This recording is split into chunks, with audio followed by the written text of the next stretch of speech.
what clicked for you after that? I think it was, we had a little bit of a letdown and started giving up some offensive rebounds, had a few turnovers. They got it going a little bit. They've done it in almost every game they've played in. They've competed, really hard. They play really hard. They're a tough team to play against. And once it got to that point, players got to play. You got to just get it done. And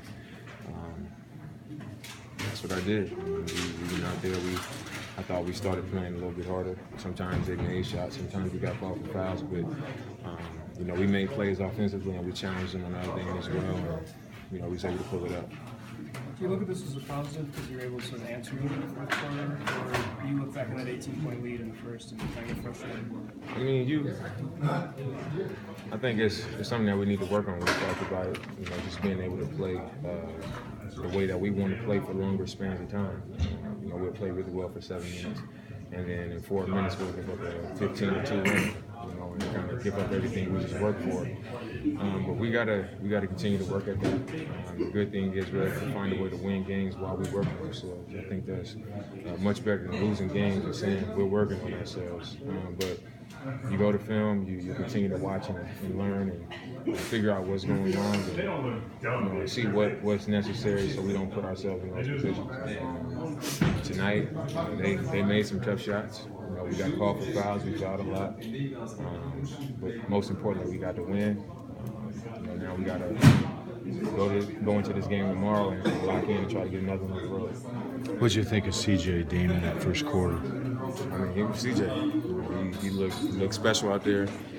He was scoring. It was tough layups, pull-up jumpers, threes, making plays, rebounding the ball.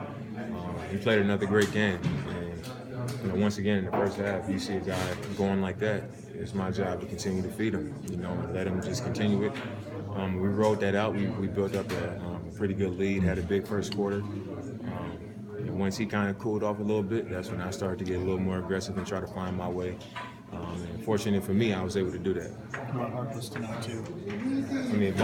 Mo's been his the last few games. Offensive glass, defensive glass, taking the challenge on defensively.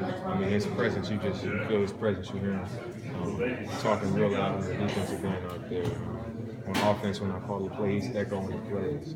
You can just, it's fun to watch him kind of come into his own and kind of really step into his role in the team. You guys can't sneak up on anybody this year, like maybe in the past. Did you have to have a different attitude coming into the season for the start? I think we had to understand that teams might be coming after us. There's a lot of young teams last year that we were competing for those, last playoff spots with that didn't get in, and we did. So they want to be what we did last year. That's what they want to do. They want to come in this year. They want to outwork teams and put themselves in position to play in the postseason. And we got to be ready for that. And we can't just come in and say, all right, we made it last year. We're in front of them now. Those are talented teams. They want it bad. And we got to come out and prove it up. Does it feel different this year, playing for the first time with expectations, as opposed to being the underdog, trying to come from the back of the pack? No, I played with expectations a few times now in my career, so I think it's fun. It challenges you mentally, and you got to go out there and do it. There's not much to talk about. You got to go out there and back it up. Were you at all curious